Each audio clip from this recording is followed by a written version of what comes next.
Lost Room by Fitz-James O'Brien.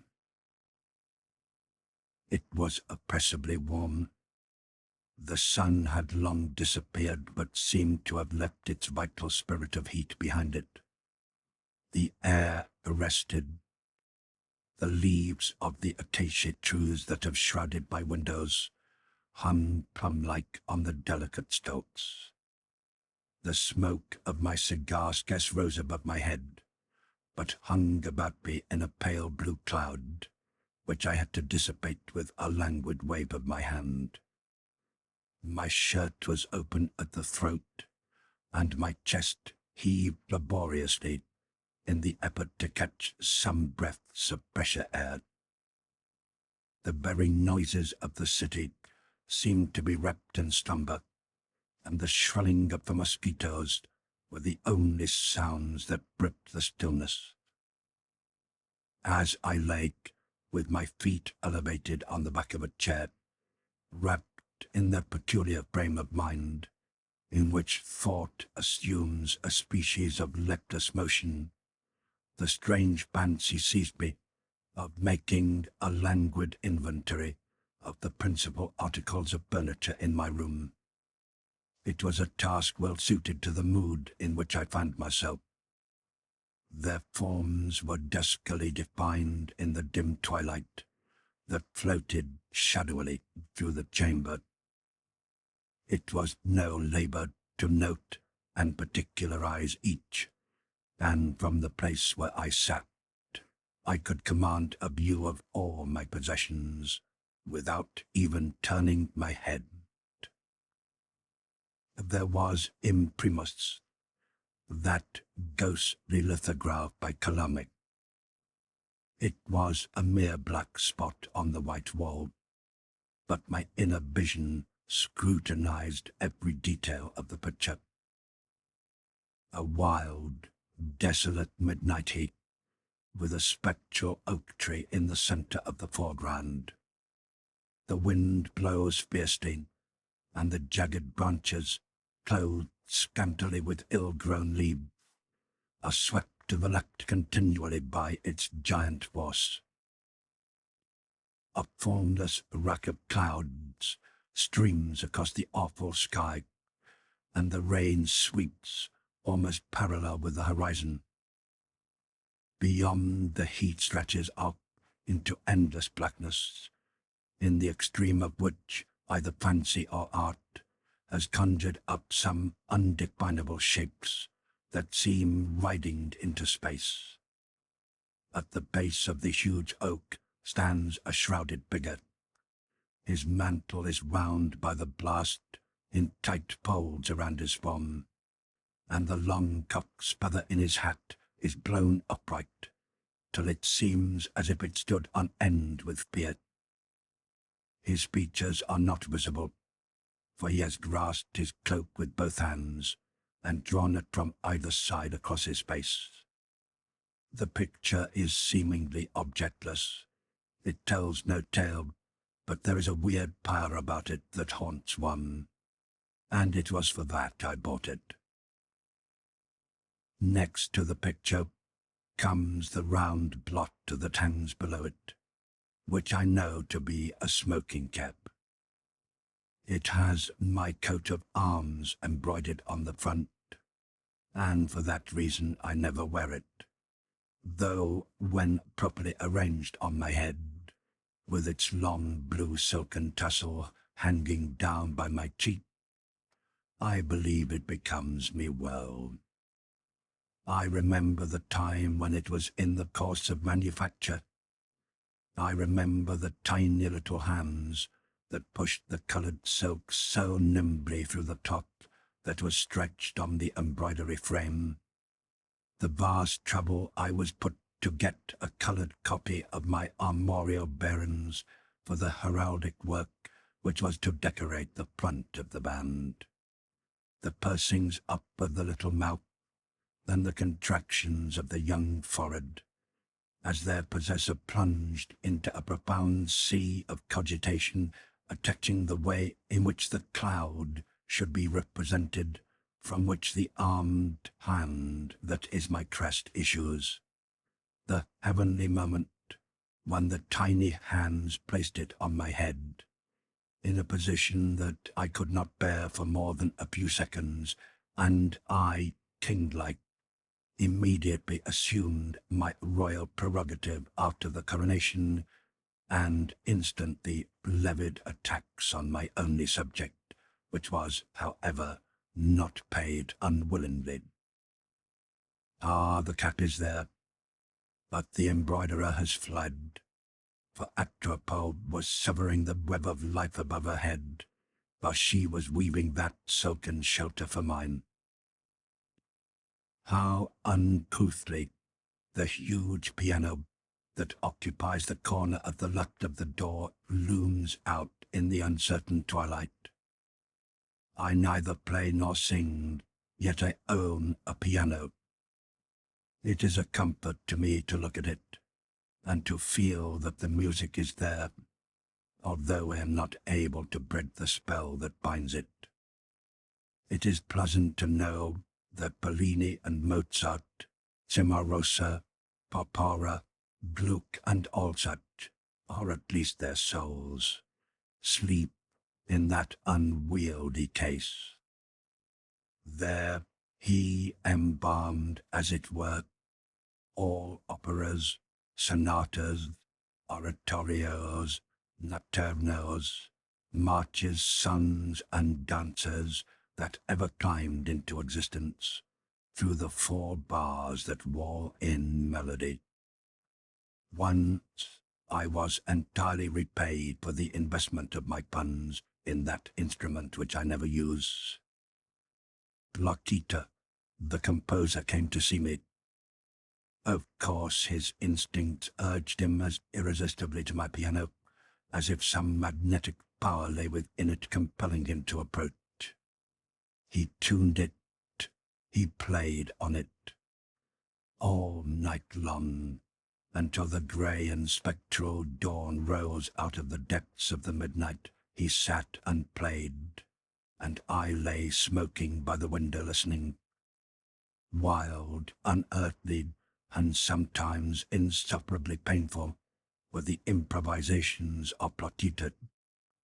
The chords of the instrument seemed breaking with anguish.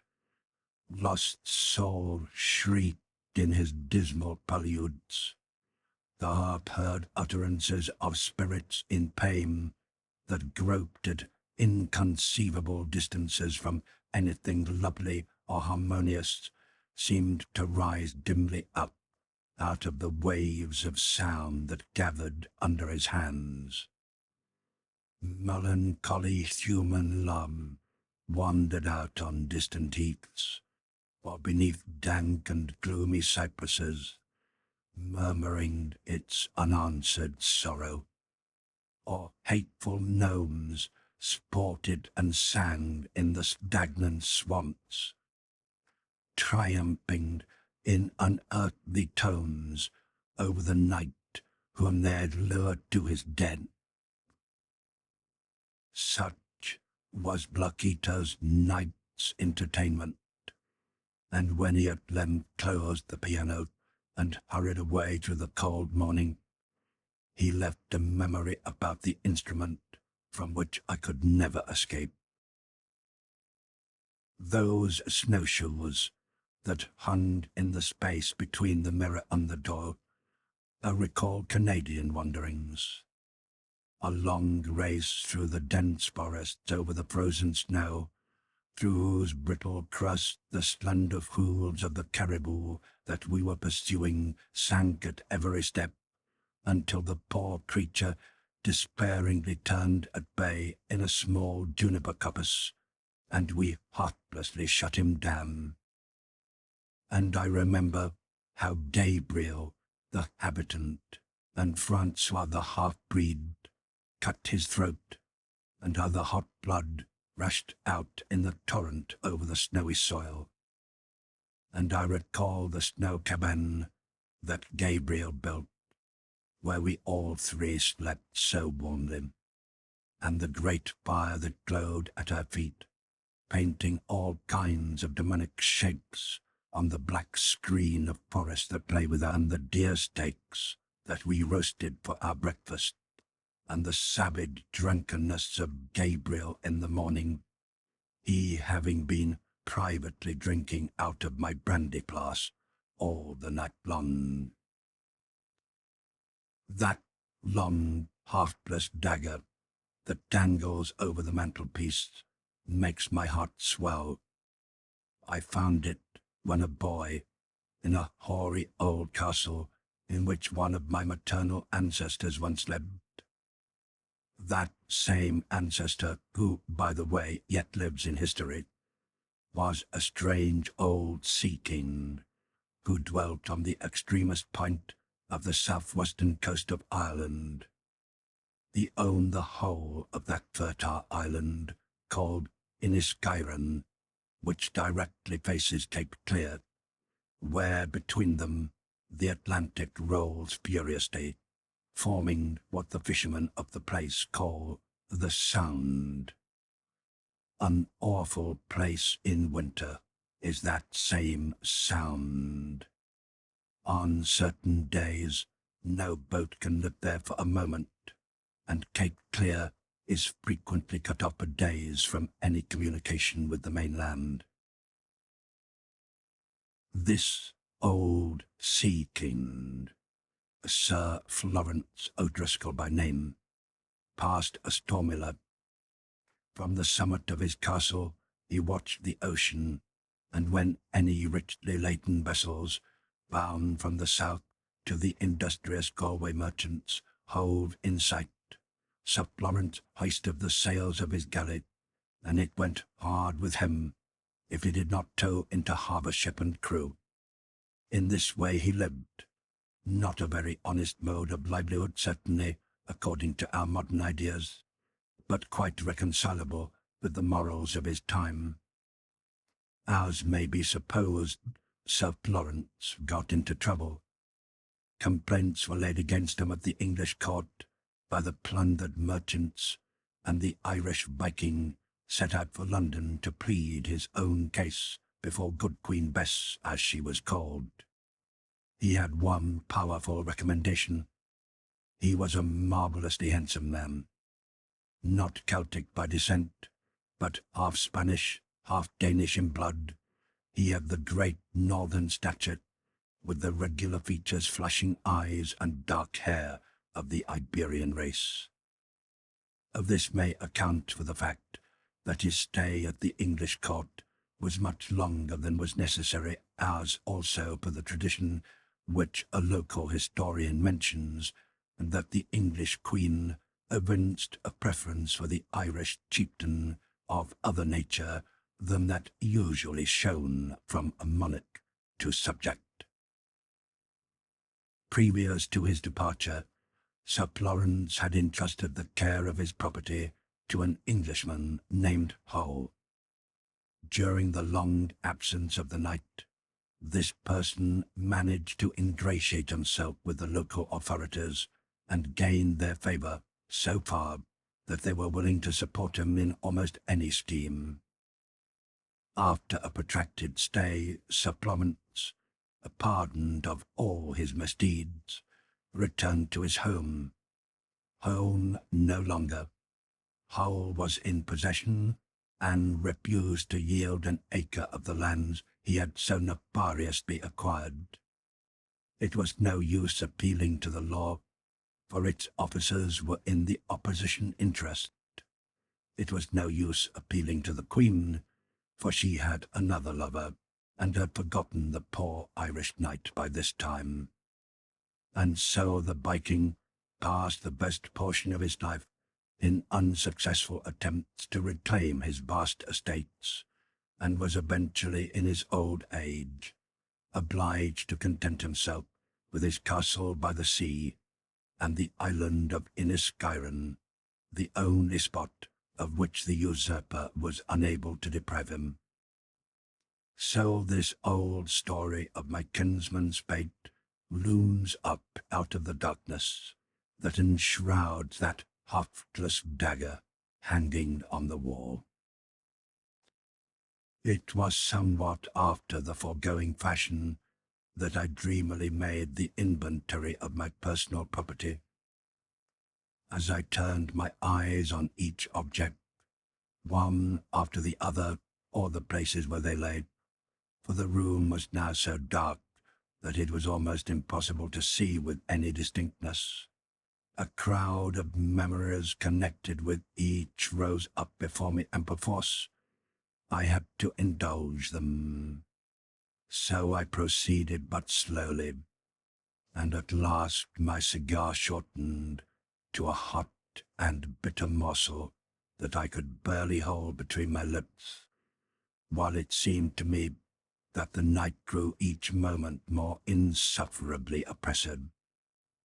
While I was revolving some impossible means of cooling my wretched body, the cigar stump began to burn my lips. I flung it angrily through the open window and stooped out to watch it falling. It first lighted on the leaves of the acacia, sending out a spray of red sparkles. Then, rolling off, it fell plump on the dark walk in the garden, faintly illuminating for a moment the dusky trees and breathless flowers. Whether it was the contrast between the red flash of the cigar stump and the silent darkness of the garden, or whether it was that I detected by the sudden light a faint waving of the leaves, I know not. But something suggested to me that the garden was cool. I will take a turn there, thought I, just as I am.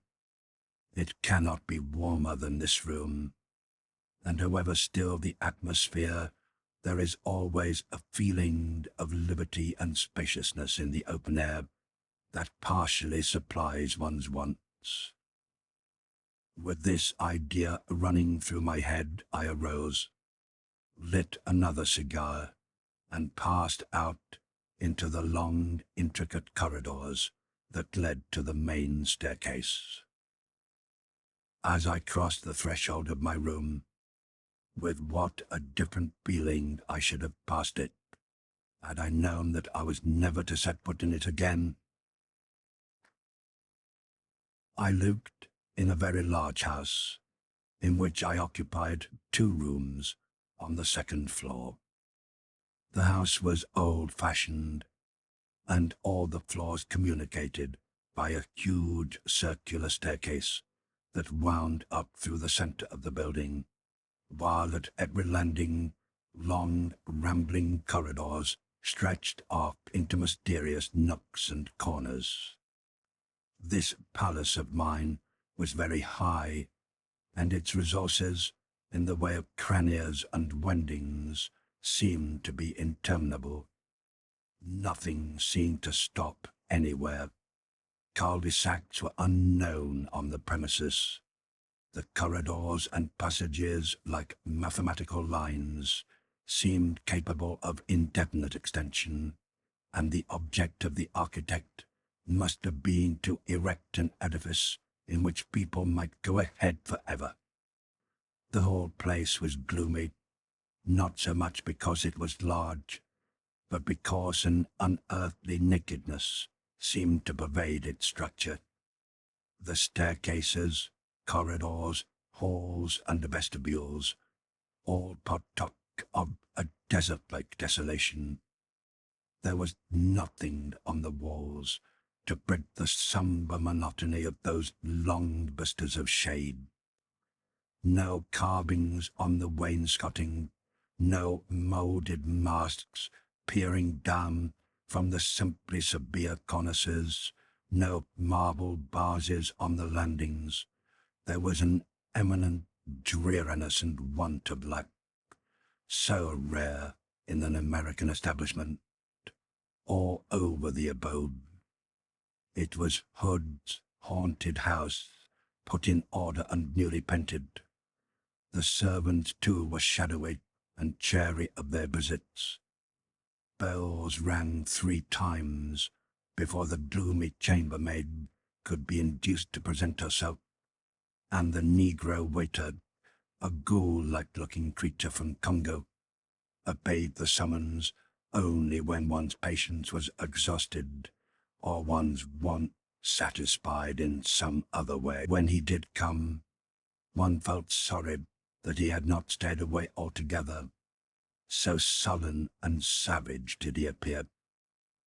He moved along the echoless floors with a slow, noiseless shamble until his dusky figure, advancing from the gloom, seemed like some reluctant Afrit, compelled by the superior power of his master to disclose himself. When the doors of all the chambers were closed, and no light illuminated the long corridor save the red, unwholesome glare of a small oil lamp on a table at the end, where late lodgers lit their candles, one could not by any possibility conjure up a sadder or more desolate prospect. Yet the house suited me. Of meditative and sedentary habits, I rather enjoyed the extreme quiet. There were but few lodgers, from which I infer that the landlord did not drive a very thriving trade, and these, probably oppressed by the sombre spirit of the place, were quiet and ghost-like in their movements. The proprietor I scarcely ever saw.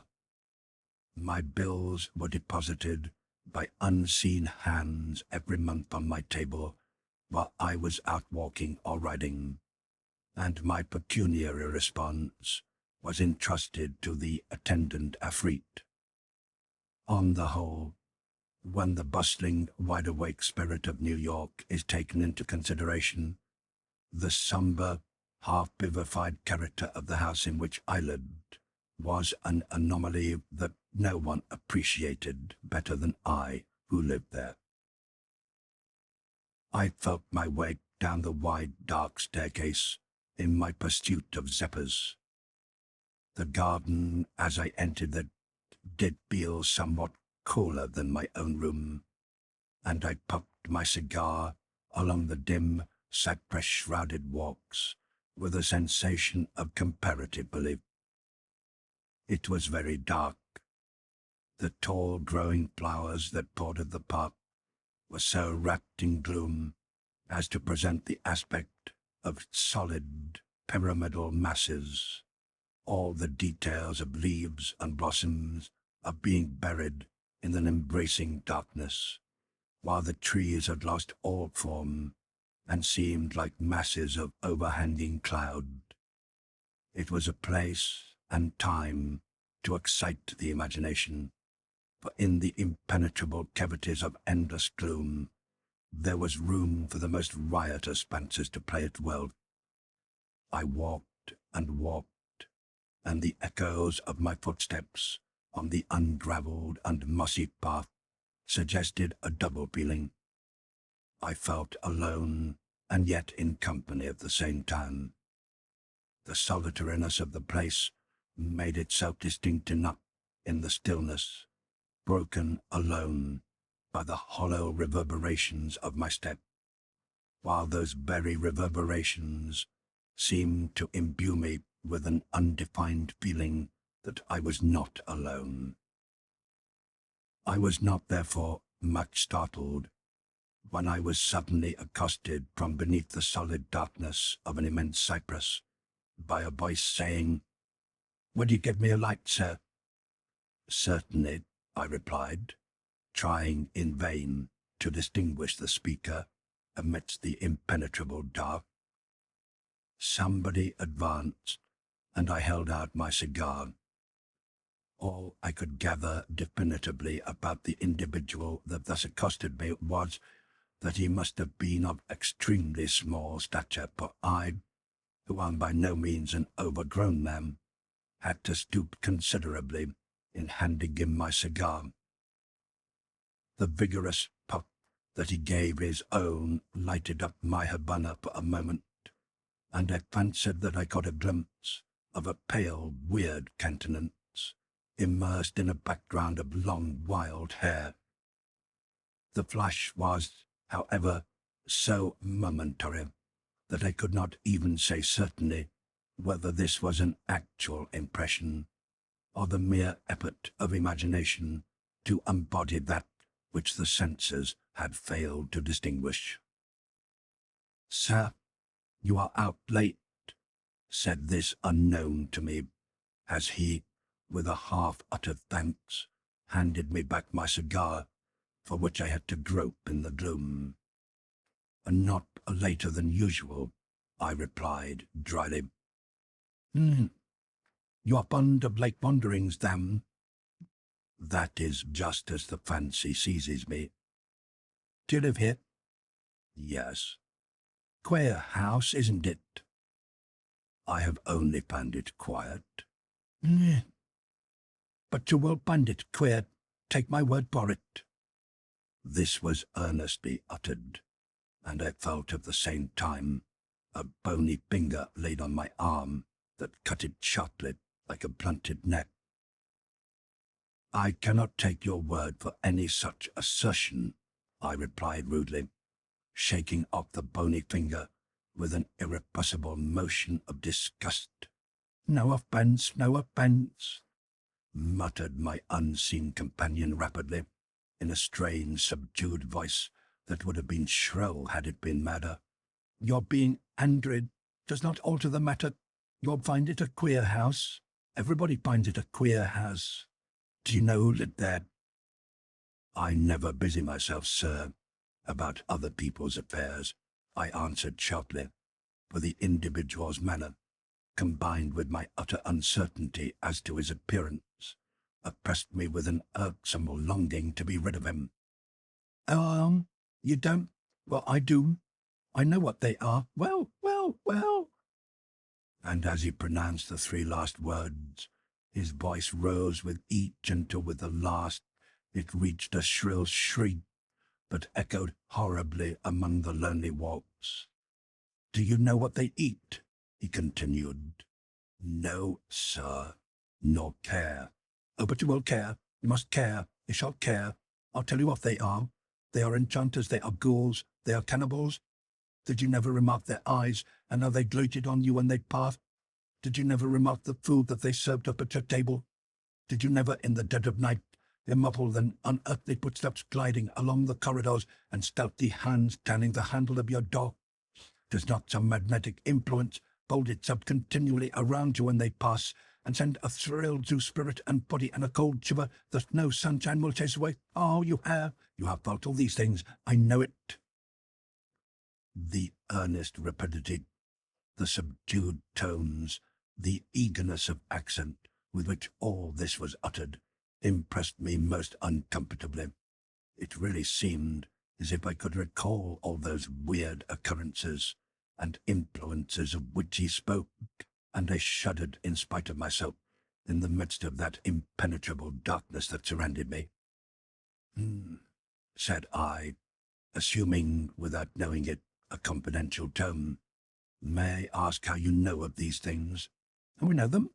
Well, because I am their enemy, because they tremble at my whisper, because they hang upon their track with the perseverance of a bloodhound and the stateliness of a tiger, because I was of them once."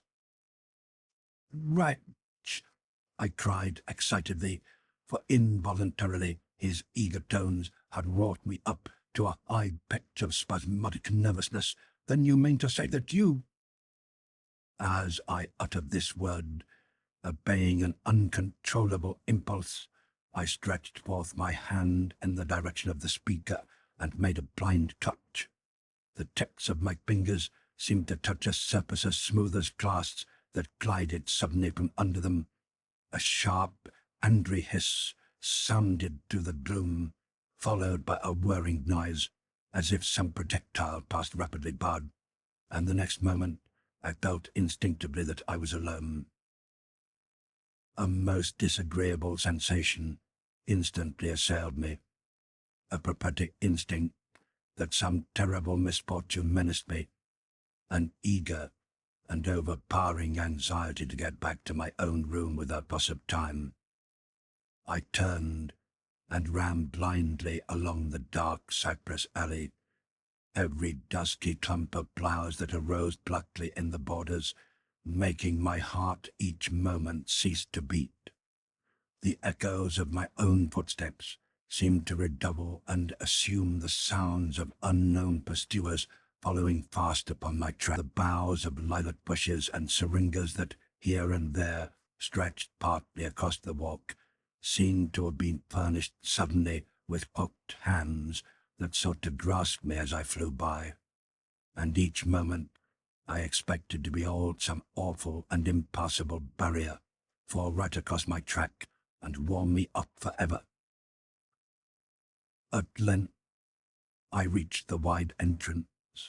With a single leap, I sprang up the 4 or 5 steps that formed the stoop, and dashing along the hall, up the wide echoing stairs, and again along the dim funereal corridors until I paused breathless and panting at the door of my room.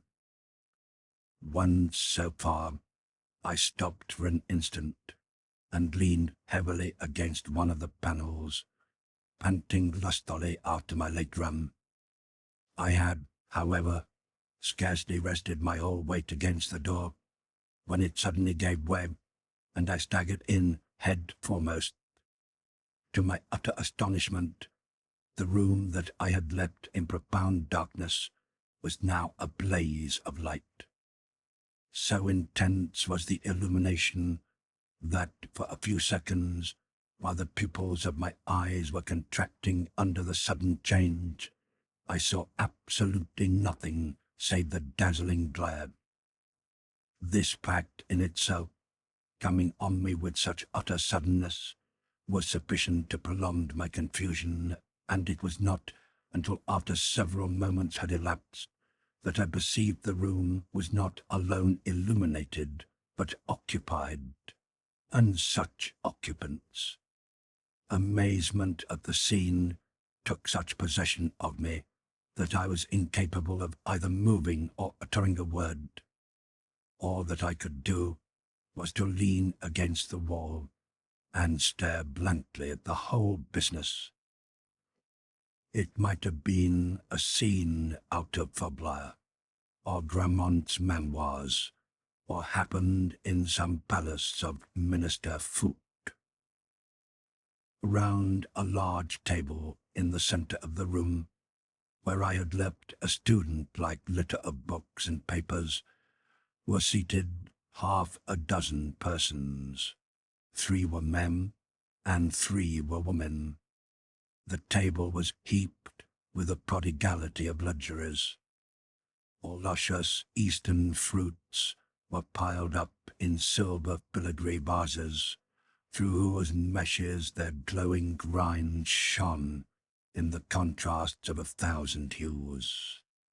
Small silver dishes that Benvenuto might have designed, filled with succulent and aromatic meats, were distributed upon a top of snowy damask.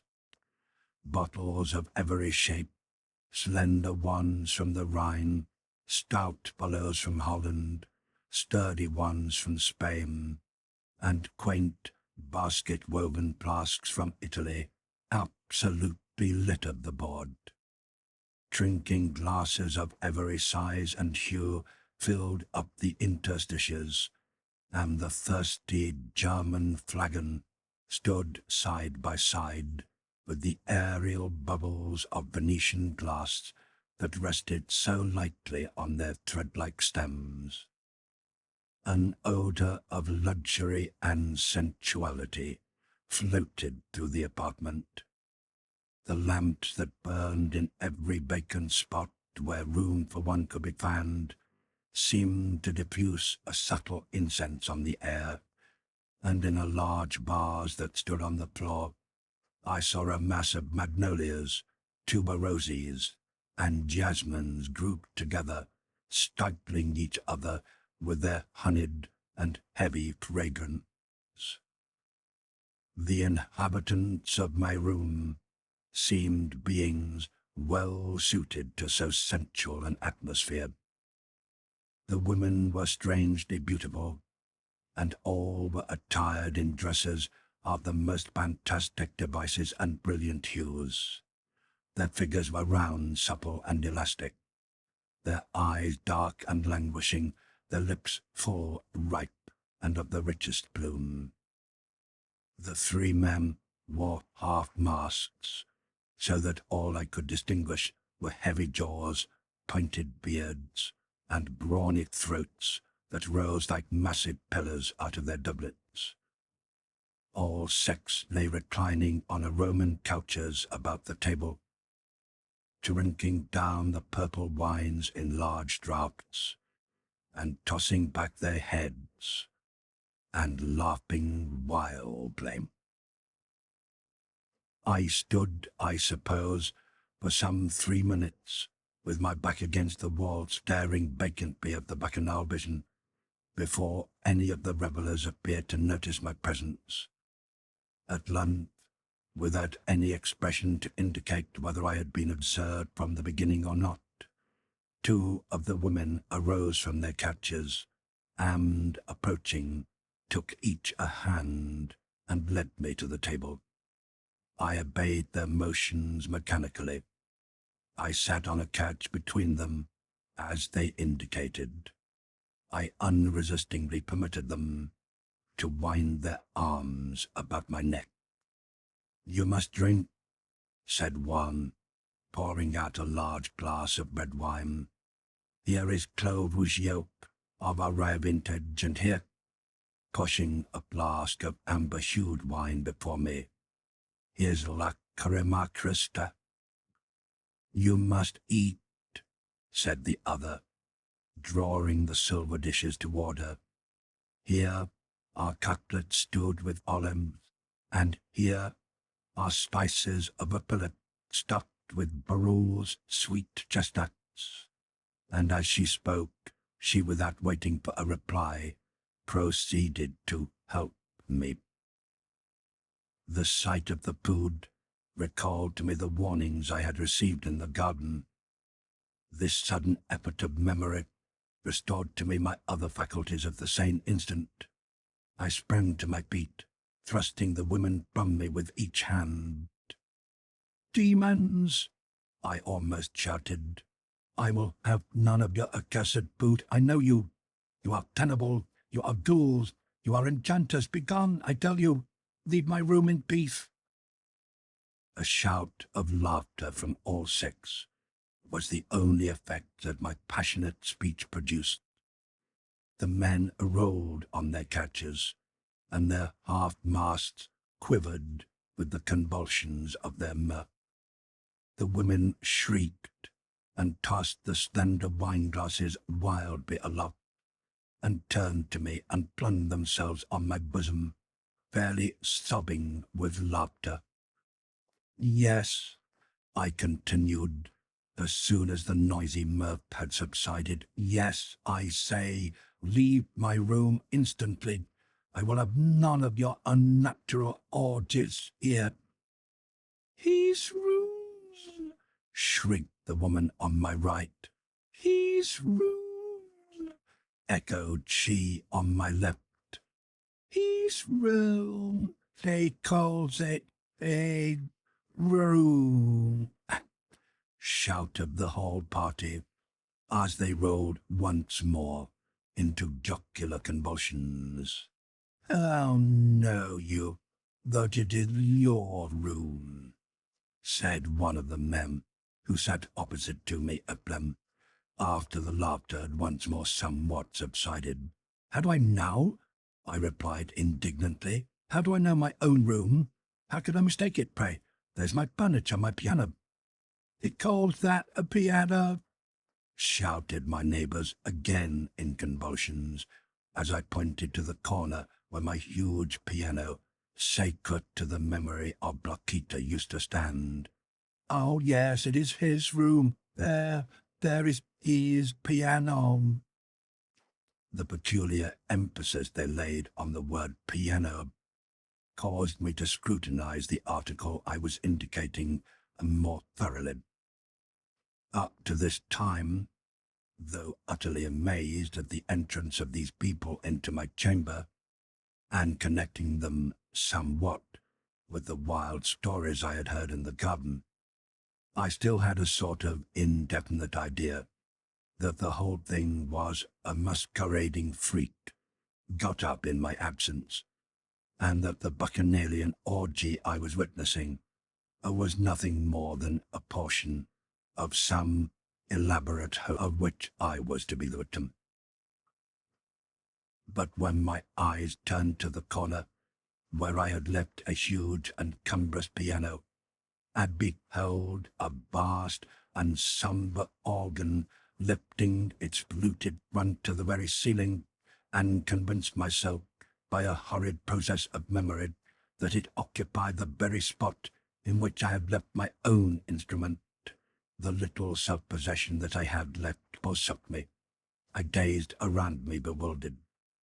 In like manner, everything was changed. In the place of that old half-clasped dagger, connected with so many historic associations personal to myself, I behold a Turkish yataghan dangling by its belt of crimson silk, while the jewels in the hilt blazed as the lamplight played upon them. In the spot where hung my cherished smoking cap, memorial of a buried love, a knightly cask was suspended, on the crest of which a golden dragon stood in the act of springing.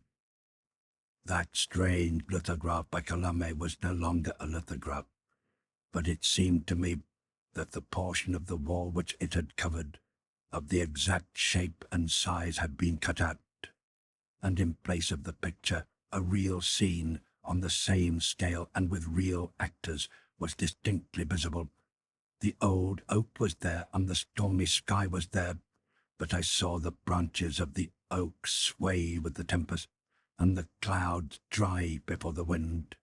The wanderer in his cloak was gone, but in his place I beheld a circle of wild figures, men and women, dancing with linked hands around the bole of the great tree, chanting some wild fragment of a song to which the winds roared an unearthly chorus. The snowshoes, too, on whose sinewy woof I had sped for many days amidst Canadian wastes, had vanished, and in their place their pair of strange up-curled papooses that had perhaps been many a time shuffled off of the doors of mosques beneath the steady blaze of an orient sun. All was changed. Wherever my eyes turned, they missed familiar objects, yet encountered strange representatives. Still, in all the substitutes, there seemed to me a reminiscence of what they replaced. They seemed only for a time transmuted into other shapes, and there lingered around them the atmosphere of what they once had been. Thus I could have sworn the room to have been mine, if there was nothing in it that I could rightly claim. Everything reminded me of some former possession that it was not. I looked for the acacia at the window, and lo, long silken palm leaves swayed in through the open lattice, yet they have the same motion and the same air of my favourite tree, and seemed to murmur to me, "Though we seem to be palm leaves, yet are we acacia leaves. Yea, those very ones on which you used to watch the butterflies alight, and the rain patter, while you smoked and dreamed. So in all things the room was yet was not mine, and a sickening consciousness of my utter inability to reconcile its identity with its appearance overwhelmed me and choked my reason. "Well, have you determined whether or not this is your room?" asked the girl on my left, proffering me a huge tumbler creaming over with champagne, and laughing wickedly as she spoke. "It is mine," I answered doggedly, striking the glass rudely with my hand, and dashing the aromatic wine over the white cloth. "I know that it is mine, and ye are jugglers and enchanters that want to drive me mad." "Hush, hush," she said gently, not in the least angered at my rough treatment. "You are excited. owl shall play something to soothe you." At her signal, one of the men arose and sat down at the organ. After a short, wild, spasmodic prelude, he began what seemed to me to be a symphony of recollections, dark and sombre, and all through full of quivering and intense agony. It appeared to recall a dark and dismal night on a coldry, around which an unseen but terribly audible ocean broke with eternal fury. It seemed as if a lonely pair were on the roof, one living, the other dead, one clasping his arms around the tender neck and naked bosom of the other, striving to warm her into life when his own vitality was being each moment sucked from him by the icy breath of the storm. Here and there, a terrible, wailing minor key would tremble through the chords like the shriek of seabirds or the warning of advancing death. While the man played, I could scarce restrain myself. It seemed to be Platita whom I listened to and on whom I gazed. That wondrous night of pleasure and pain that I'd once passed listening to him seemed to have been taken up again at the spot where it had been broken off, and the same hand was continuing it. I stared at the man called out. There he sat, with his cloak and doublet, and long rapier and mask of black velvet. But there was something in the air of the peaked beard, a familiar mystery in the wild mass of raven hair that fell as if wind blown over his shoulders, which riveted my memory. "Platita, Platita!" I shouted, starting up furious from the couch on which I was lying, and bursting the fair arms that were linked around my neck as if they had been hateful chains. "Platita, my friend, speak to me, I entreat you. Tell these horrid enchanters to leave me. Say that I hate them. Say that I command them to leave my room." The man of the organ stirred not in answer to my appeal. He ceased playing, and the dying sound of the last note he had touched faded off into a melancholy moan. The other men and women burst once more into peals of mocking laughter. "Why will you persist in calling this your room?" said the woman next to me with a smile meant to be kind, but to me inexpressibly loathsome. "Have we not shown you by the furniture, by the general appearance of the place, that you're mistaken, and that this cannot be your apartment?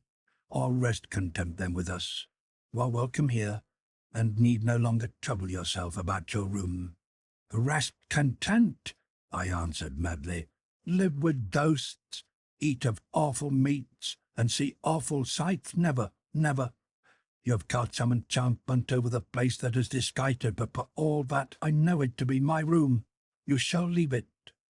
"Softly, softly," said another of the sirens.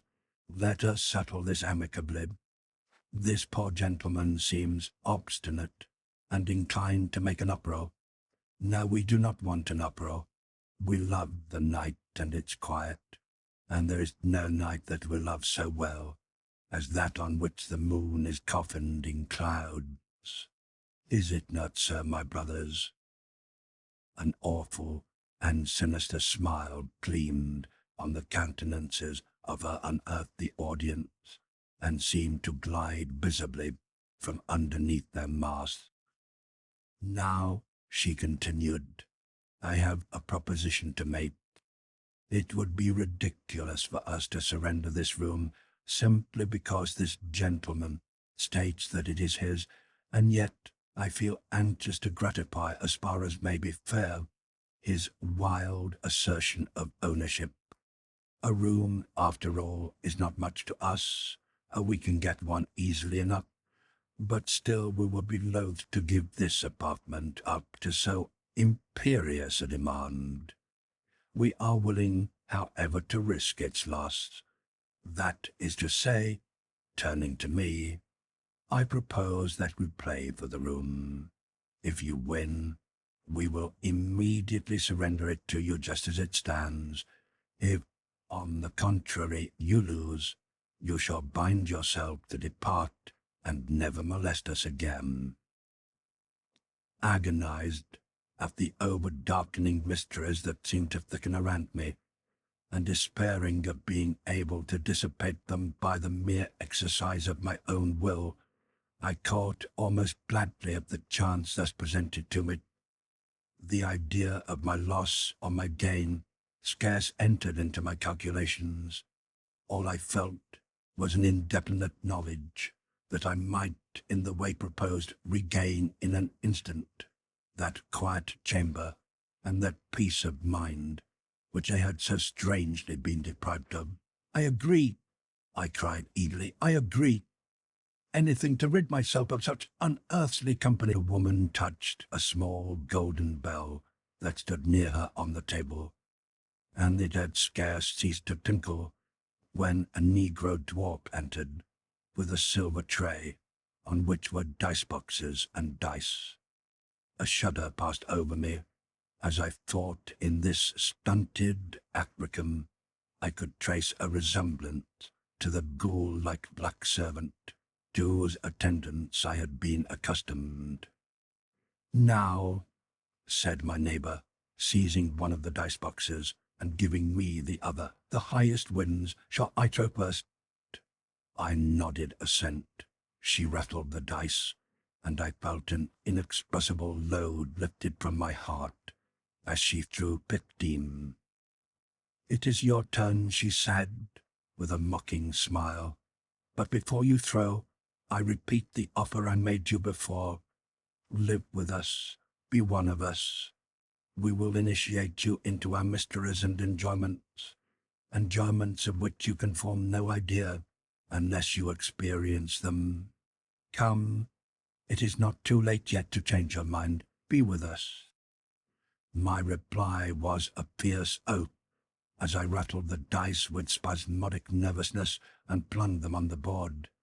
They rolled over and over again, and during that brief instant I felt a suspense the intensity of which I have never known before or since. At last they lay before me. Shout of the same horrible, maddening laughter rang in my ears. I peered in vain at the dice, but my sight was so confused that I could not distinguish the amount of the cast. This lasted for a few moments. Then my sight grew clear, and I sank back almost lifeless with despair as I saw that I had thrown but 12. "Lost! Lost!" screamed my neighbor with a wild laugh. "Lost! Lost!" shouted the deep voices of the masked men. "Leave us, coward!" they all cried. "You are not fit to be one of us. Remember your promise. Leave us." Then it seemed as if some unseen power caught me by the shoulders and thrust me toward the door. In vain I resisted. In vain I screamed and shouted for help. In vain I implored them for pity. All the reply I had were those mocking peals of merriment, while under the invisible influence I staggered like a drunken man toward the door. As I reached the threshold, the organ pealed out a wild triumphal strain.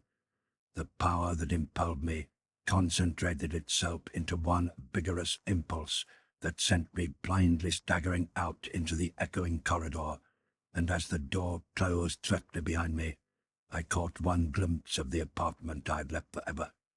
A change passed like a shadow over it. The lamps died out. The siren women and masked men vanished. The flowers, the fruits, the bright silver and bizarre furniture faded swiftly, and I saw again, for the 10th of a second, my own old chamber restored. There was the acacia waving darkly. There was the table littered with books. There was the ghostly lithograph, the dearly beloved smoking cap, the Canadian snowshoes, the ancestral dagger, and there, at the piano organ no longer, sat Platita playing. The next instant, the door closed violently, and I was left standing in the corridor, stunned and despairing. As soon as I had partially recovered my comprehension, I rushed madly to the door with the dim idea of beating it in. My fingers beat against a cold and solid wall. There was no door. I felt all along the corridor for many yards on both sides. There was not even a crevice to give me hope. I rushed downstairs, shouting madly. No one answered. In the vestibule I met the Negro. I seized him by the collar and demanded my room. The demon showed his white and awful teeth, which were filed into a saw-like shape, and extricating himself from my grasp with a sudden jerk, fled down the passage with a quivering laugh. Nothing but echo answered to my despairing shrieks. The lonely garden resounded with my cries as I strode madly through the dark walks, and the tall funereal cypresses seemed to bury me beneath their heavy shadows. I met no one, could find no one. I had to bear my sorrow and despair alone. Since that awful hour, I have never found my room. Everywhere I look for it, yet never see it. Shall I ever find it? End of The Lost Room.